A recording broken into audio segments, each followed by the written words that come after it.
Hello बच्चों, कैसे हैं आप सब। आशा करती हूँ कि आप सब बहुत अच्छे होंगे। स्वागत है आपका आपके अपने YouTube चैनल जिसका कि नाम है अपनी तो पाठशाला। आज हम लोग NCERT पाठ्यक्रम कक्षा 10 स्पर्श भाग 2 पुस्तक के पाठ संख्या 1 को पढ़ेंगे, जिसका कि शीर्षक है साखी। इन साखियों को लिखा है कवि कबीर दास जी ने। इन साखियों को किसने लिखा है? तो कवि कबीर दास जी ने। तो आइए शुरू करते हैं। पहला काव्यांश है, ऐसी बानी बोलिए मन का आपा खोए, अपना तन शीतल करे औरन को सुख होए। क्या काव्यांश है? काव्यांश है, ऐसी वाणी बोलिए मन का आपा खोए, अपना तन शीतल करे औरन को सुख होए। तो प्रस्तुत काव्यांश का प्रसंग हम लोग कैसे लिखेंगे हम लोग, प्रस्तुत साखी हमारी हिंदी पाठ्य पुस्तक स्पर्श से ली गई है। इस साखी के कवि कौन हैं? कबीर दास जी हैं। इसमें कबीर दास जी ने मीठी बोली बोलने और दूसरों को दुख ना देने की बात कही है। कबीर दास जी ने इसमें क्या कहा है कि मीठी बानी बोलिए और दूसरों को दुख मत दीजिए। तो आइए इसकी व्याख्या को लिखते हैं। तो इसमें कबीर दास जी कहते हैं कि हमें अपने अहंकार को क्या करना चाहिए? त्याग कर देना चाहिए और हमें ऐसी वाणी बोलनी चाहिए जिससे दूसरों को भी क्या मिले? अच्छा महसूस हो, यानी कि उनको भी ठंडक मिले, उनको भी अच्छा महसूस हो और अपने आप में भी अच्छा महसूस हो। तो इसमें कबीर दास जी कहते हैं कि हमें अपने अहंकार को त्याग कर ऐसी वाणी बोलनी चाहिए जिससे हमारा तन तो ठंडा हो ही और दूसरों को भी कोई कष्ट ना हो, अर्थात दूसरों को भी क्या हो? सुख प्राप्त हो। हमारी वाणी, हमारी बोली ऐसी होनी चाहिए कि सामने वाला क्या हो सके? खुश हो सके। उसके सामने अगर कोई भी बात हम रखते हैं तो इस तरह से बोले कि वो उस बात को क्या करे? एक्सेप्ट कर सके। उस बात को वो क्या करे? एक्सेप्ट कर सके और उसको भी अच्छा महसूस हो और अपने आप में भी अच्छा लगे। दूसरा काव्यांश है, कस्तूरी कुंडली बसे मृग ढूंढे बन माही, ऐसे घटी घटी राम है दुनिया देखे नाही। क्या है? कस्तूरी कुंडली बसे मृग ढूंढे बन माही, ऐसे घटी घटी राम है दुनिया देखे नाही। तो प्रसंग कैसे लिखेंगे हम लोग? प्रसंग में लिखेंगे, प्रस्तुत साखी हमारी हिंदी पाठ्य पुस्तक स्पर्श से ली गई है। इसके कवि कौन हैं? कबीर दास जी हैं। कबीर दास जी कहते हैं कि संसार के लोग जो हैं कस्तूरी हिरण की तरह ही हैं। क्यों हैं? कस्तूरी हिरण जो है कस्तूरी हिरण की तरह हो गए हैं। जिस तरह हिरण कस्तूरी प्राप्ति के लिए, कस्तूरी उसके पास ही नाभि में होती है, खुशबू जो कस्तूरी की आती है हिरण के नाभि से ही आती है, फिर भी वह क्या करता है? जंगल में घूमता है उस खुशबू को ढूंढने के लिए कि खुशबू कहाँ से आ रही है। तो जिस तरह हिरण कस्तूरी प्राप्ति के लिए इधर उधर भटकता रहता है, इसी तरह लोग भी ईश्वर प्राप्ति के लिए क्या करते हैं? इधर उधर भटक रहे हैं। यानी कि लोग भी क्या कर रहे हैं? मंदिर जा रहे हैं, मस्जिद जा रहे हैं, हर जगह भगवान को ढूंढने जा रहे हैं, तीर्थ यात्रा कर रहे हैं, घूम रहे हैं, लेकिन ऐसा कुछ नहीं है। तो व्याख्या क्या है? कबीर दास जी कहते हैं कि भगवान जो है हमारे अंदर है। अपने अंदर झांक करके देखो, भगवान हमारे अंदर बसे हुए हैं। इससे कोई फायदा नहीं, क्यों तुम घूमते हो, क्यों बाहर जाते हो, है ना? भगवान को ढूंढना है, भगवान को खोजना है, तो अपने अंदर झांक के देखो, तुम्हें भगवान मिल जाएंगे। तो व्याख्या क्या लिखेंगे?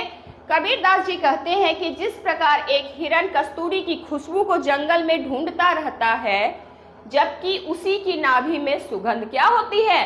विद्यमान होती है। मृग यानी हिरण की नाभि में जो है उसकी सुगंध, कस्तूरी की सुगंध जो है विद्यमान रहती है, लेकिन फिर भी वो क्या करता है, जंगल जंगल उस खुशबू को ढूंढता है कि खुशबू कहाँ से आ रही है। उसे तो पता ही नहीं है कि वो खुशबू दरअसल कहाँ से आ रही है, उसी के शरीर से, उसी के नाभि से निकल रही है और उस खुशबू को वह सूंघ पा रहा है। फिर भी वह क्या करता है, उस बात से वह अनजान है, इसलिए क्या करता है, वन और जंगलों में उस खुशबू को ढूंढने जाता है। उसी तरह यहाँ पर कबीरदास जी कहते हैं कि इंसान भी एक कस्तूरी मृग की तरह ही है कि भगवान को ढूंढने मंदिर मस्जिद है ना, गुरुद्वारा जाते हैं, जबकि भगवान जो है कहाँ विद्यमान है, तो हमारे अंदर विद्यमान है। तो व्याख्या में हम लोग लिखेंगे, कबीरदास जी कहते हैं कि जिस प्रकार एक हिरन कस्तूरी की खुशबू को जंगल में ढूंढता रहता है, जबकि उसी की नाभि में सुगंध क्या होती है, विद्यमान होती है, परंतु वह इस बात को नहीं जानता, उसी प्रकार संसार के हर कोने में ईश्वर विद्यमान है और मनुष्य इस बात से बेखबर है, ईश्वर को तीर्थ में ढूंढता है। कबीर जी कहते हैं कि अगर ईश्वर को ढूंढना है तो अपने मन में ढूंढो, क्योंकि ईश्वर जो है तुम्हारे मन में ही बसे हुए हैं। तीसरा काव्यांश है, तीसरा साखी है, जब मैं था तब हरि नहीं, अब हरि है मैं नहीं। कह रहे हैं जब मैं था तब हरि नहीं, अब हरि है मैं नाही। सब अंधियारा मिटी गया, जब दीपक देखा माही। इसका प्रश्न क्या हम लोग लिखेंगे, प्रस्तुत साखी हमारे हिंदी पाठ्यक्रम स्पर्श से ली गई है। इस साखी के कवि कबीरदास जी हैं। इसमें कवि मन में अहंकार के मिट जाने के बाद मन में परमेश्वर के वास की बात करते हैं। अगर किसी के मन में अहंकार, मैं शब्द मिट जाता है, मैं सबसे श्रेष्ठ हूँ, मैं ये कर सकता हूँ, मैं वो कर सकता हूँ, उसमें अगर अहंकार है तो उसके पास भगवान कभी नहीं है, उसके पास भगवान कतई नहीं है। और जिस दिन ये अहंकार मिट जाता है, मैं शब्द उसके मुंह से निकलना बंद हो जाता है, उस दिन उसके अंदर क्या होता है, प्रभु का वास होता है। तो हम लोग व्याख्या कैसे लिखेंगे, कबीरदास जी कहते हैं कि जब इस दुनिया में मैं अर्थात मेरा अहंकार था, तब इसमें परमेश्वर का वास नहीं था। जब मैं अहंकारी था, तब मेरे अंदर जो है भगवान ईश्वर परमेश्वर का वास नहीं था। परंतु जब हृदय में अहंकार नहीं है, अब मेरे मन में, मेरे हृदय में कोई अहंकार नहीं है, कोई अहंकार की भावना नहीं है, तो इसमें प्रभु का क्या हो गया है, वास हो गया है। जब परमेश्वर नामक दीपक के दर्शन हुए तो अज्ञान रूपी अहंकार का क्या हो गया, विनाश हो गया। जब क्या हुआ कि परमेश्वर नामक यानी कि भगवान के नाम का जब मुझे दीपक के दर्शन हो गए, भगवान नाम का जब मेरे अंदर दर्शन हो गया, तब मेरे अंदर मैं यानी कि मैं मीन्स अहंकार का कहीं भी कोई जगह नहीं था। मेरे अंदर से क्या हो चुका था, अहंकार मिट चुका था। चौथा काव्यांश है, सुखिया सब संसार है, खाए अरु सोवे, दुखिया दास कबीर है, जागे अरु रोवे।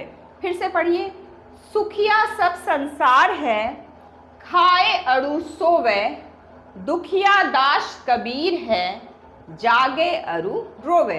तो इसका प्रसंग हम लोग लिखेंगे। प्रस्तुत साखी हमारी हिंदी पाठ्य पुस्तक स्पर्श से ली गई है। इस साखी के कवि कौन हैं, कबीरदास जी हैं। इसमें कबीरदास जी अज्ञान रूपी अंधकार में सोए हुए मनुष्यों को देखकर क्या हैं, दुखी हैं और क्या कर रहे हैं, रो रहे हैं। कबीरदास जी क्या कर रहे हैं कि अज्ञान रूपी अंधकार में सोए हुए मनुष्यों को देखकर क्या हो रहे हैं, कबीरदास जी दुखी हो रहे हैं और रो रहे। तो व्याख्या कैसे लिखेंगे हम लोग, कबीरदास जी कहते हैं कि संसार के लोग अज्ञान रूपी अहंकार में डूबे हुए हैं और अपनी मृत्यु आदि से भी अनजान सोए हुए हैं। आदमी इस बात से बेफिक्र होकर सोए हुए हैं कि मृत्यु भी कोई चीज होती है, उसे पता ही नहीं है कि मृत्यु क्या है। तो कबीरदास जी कहते हैं कि संसार के लोग अज्ञान रूपी अंधकार में डूबे हुए, वो अज्ञानी हैं, उनको नहीं पता है, मृत्यु आदि से भी क्या है, वो अनजान सोए हुए हैं। यह सब देखकर कबीरदास जी को बहुत दुख हो रहा है और वह क्या कर रहे हैं, रो रहे हैं, वह प्रभु को पाने की आशा में हमेशा चिंता में क्या करते हैं, जागते रहते हैं। उनको लगता है कि मैं कब प्रभु को पा जाऊं, कबीरदास जी कह रहे हैं। बिरहा भुवंगन भुवंगम तन बसे, मंत्र ना लागे कोय, राम वियोगी ना जीवे, जीवे तो बौरा होय। क्या कह रहा है, साखी में क्या लिखा हुआ है, विरहा भुवंगम तन बसे, मंत्र न लागे कोय, राम वियोगी ना जीवे, जीवे तो बौरा होय। तो प्रश्न हम लोग कैसे लिखेंगे, प्रस्तुत साखी हमारी हिंदी पाठ्य पुस्तक स्पर्श से ली गई है। इस साखी के कवि कबीरदास जी हैं। कबीरदास जी कहते हैं कि ईश्वर के वियोग में मनुष्य जीवित नहीं रह सकता, और अगर रह भी जाता है तो वह क्या हो जाता है, पागल हो जाता है। जो लोग ईश्वर को, जो लोग भगवान को नहीं मानते हैं, वो लोग क्या है, वियोग में है, ईश्वर के वियोग में है, तो वैसे इंसान क्या हो जाते हैं, पागल हो जाते हैं। तो व्याख्या क्या लिखेंगे, कबीरदास जी कहते हैं कि जब मनुष्य के मन में अपनों के बिछड़ने का गम सांप बनकर लौटने लगता है तो उस पर कोई मंत्र का असर नहीं होता। यानी कबीरदास जी कहते हैं कि जब मनुष्य के मन में जब बिछड़ जाते हैं तो उस समय किसी को ऐसा लगता है कि कुछ भी हो सकता है, मतलब कोई मंत्र का उस पर कोई असर भी नहीं पड़ता है और ना ही कोई दवा असर करती है। किसी को बिछड़ने का गम क्या होता है वो उसके बिछड़ने वाले ही जानते हैं। अगर किसी के बिछड़ने से उसके रिश्तेदारों पर क्या असर पड़ता है वो वही लोग जानते हैं। तो कबीरदास जी कहते हैं कि जब मनुष्य के मन में अपनों के बिछड़ने का गम सांप बनकर लौटने लगता है तो उस पर जो है ना तो दवा काम करती है और ना ही कोई मंत्र काम, यानी कि कोई भी मंत्र असर नहीं करता है। इस तरह ईश्वर के वियोग में मनुष्य जीवित नहीं रह सकता। उसी तरह अगर ईश्वर का वियोग हो गया है तो वह मनुष्य जीवित नहीं रह सकता है। अगर वह मनुष्य जीवित रह भी जाए तो वह क्या हो जाएगा, पागल हो जाएगा, वह पागलों की तरह हो जाएगा। फिर है, निंदक नेरा राखिए, आंगनी कुटी बंधाई, बिन साबन पानी बिना, निर्मल करे सुभाई। क्या कह रहा है, साखी में क्या लिखा हुआ है, निंदक नेरा राखिए, आंगनी कुटी बंधाई, बिन साबन पानी बिना, निर्मल करे सुभाई। तो प्रस्तुत साखी क्या लिखेंगे, प्रश्न में पहले हम लोग क्या लिखेंगे, प्रस्तुत साखी हमारी हिंदी पाठ्य पुस्तक स्पर्श से ली गई है। इस साखी के कवि कबीरदास जी हैं। कबीरदास जी की निंदा करने वाले व्यक्तियों को अपने पास रखने की सलाह देते। कबीरदास जी कहते हैं कि जो लोग तुम्हारी बुराई करते हैं, जो लोग तुम्हारी निंदा करते हैं, उसको तुम अपने पास रखो। अगर तुम्हारे अंदर वो त्रुटियां हैं तो क्या होगा, उसमें धीरे धीरे क्या हो जाएगा, सुधार हो जाएगा। इसलिए उस व्यक्ति को जो है अपने पास, अपने घर में स्थान दो। तो प्रस्तुत साखी हमारी हिंदी पाठ्य पुस्तक स्पर्श से ली गई है। इस साखी के कवि कबीरदास जी हैं। कबीरदास जी निंदा करने वाले व्यक्तियों को अपने पास रखने की सलाह देते हैं ताकि उसके स्वभाव में सकारात्मक परिवर्तन आ सके। व्याख्या क्या लिखेंगे, कबीरदास जी कहते हैं कि हमें हमेशा निंदा करने वाले व्यक्तियों को अपने आसपास रखना चाहिए। हो सके तो अपने आंगन में ही उसका घर भी बनवा लेना चाहिए ताकि उनके द्वारा हमारे गलत बताई गई गलतियों को हम क्या कर सकें, सुधार सके। वो जो हमारे अंदर की कमियां हैं वो उसको बता सके और उस कमी को क्या कर सके, हम सुधार ला सके। इससे हमारा स्वभाव बिना साबुन और पानी की मदद के ही क्या हो जाएगा, साफ हो जाएगा। तो बिन साबुन पानी बिना निर्मल करे सुभाए, यानी कि बिना साबुन और बिना पानी के ही जो है हमारा क्या हो जाएगा, हमारा मदद के लिए, मतलब हमारा स्वभाव जो है बिना पानी और साबुन के तरह ही क्या हो जाएगा, बिना पानी और साबुन के बिना ही हमारा स्वभाव साफ हो जाएगा। फिर है, पोथी पढ़ी पढ़ी जग मुआ, पंडित भया न कोई, एक असिर पीव का पढ़े सुपंडित हो। यानी कि पोथी पढ़ पढ़ के कोई पंडित आज तक नहीं हुआ है कि बहुत पोथी पढ़ रहे हैं और पंडित हो गए, ऐसा नहीं हुआ। तो प्रश्न में क्या लिखेंगे, प्रस्तुत साखी हमारी हिंदी पाठ्य पुस्तक स्पर्श से ली गई है। इस साखी के कवि कौन हैं? कबीर दास जी हैं। इसमें कबीर दास जी पुस्तक ज्ञान को महत्व नहीं देकर ईश्वर प्रेम को महत्व दे रहे हैं। किसको महत्व दे रहे हैं? कबीर दास जी जो है पुस्तक को महत्व ना देकर किसको महत्व दे रहे हैं? तो भगवान यानी कि ईश्वर को महत्व दे रहे हैं। तो व्याख्या हम लोग कैसे लिखेंगे? कबीर दास जी कहते हैं कि इस संसार में मोटी मोटी किताबें पढ़कर कई मनुष्य क्या हो गए हैं? मर गए हैं, लेकिन कोई भी मनुष्य ज्ञानी नहीं बन सका। इतना मोटा मोटा पुस्तक पढ़ा, लेकिन आखिर में क्या हो गया? मरना तो है ही एक दिन सबको। मोटा मोटा पुस्तक पढ़ा, उससे वो ज्ञानी नहीं हुआ, लास्ट में क्या हो गया? मर गया। लेकिन कोई भी मनुष्य ज्ञानी नहीं बन सका। यदि किसी व्यक्ति ने ईश्वर प्रेम का एक भी अक्षर पढ़ लिया, भगवान के प्रेम का एक भी अक्षर पढ़ लिया, ईश्वर के प्रेम का अगर एक भी अक्षर पढ़ लिया होता, तो वह क्या बन जाता? पंडित बन जाता। यानी कि क्या बन जाता? ज्ञानी बन जाता। अर्थात ईश्वर प्रेम ही एक सच्चा प्रेम है। दुनिया में कोई रिश्ता, कोई नाता मायने नहीं रखता। अगर सच्चा प्रेम आपसे कोई करता है तो वो है ईश्वर। इसलिए ईश्वर प्रेम जरूरी है। अर्थात ईश्वर प्रेम ही एक सच्चा प्रेम है। इसे जानने वाला ही वास्तविक ज्ञानी है। जो इस बात को जान जाएगा कि ईश्वर प्रेम ही सच्चा प्रेम है, वही क्या है? इस दुनिया में ज्ञानी है। आगे है, हम घर जाल लिया अपना, लिया मुरारा हाथी, अब घर जालो ताश का, जे चले हमारे साथी। क्या कह रहा है साखी? फिर से पढ़िए। हम घर जाल लिया अपना, लिया मुरारा हाथी, अब घर जालो ताश का, जे चले हमारे साथी। तो प्रस्तुत साखी कहाँ से ली गई है? हमारे हिंदी पाठ्य पुस्तक स्पर्श से ली गई है। इस साखी के कवि कौन हैं? कबीर दास जी हैं। इसमें कबीर दास जी मोह माया रूपी घर को जलाकर अर्थात घर का त्याग करने की बात कर रहे हैं और घर का त्याग कर ज्ञान को प्राप्त करने की बात कहते हैं। तो व्याख्या हम क्या लिखेंगे?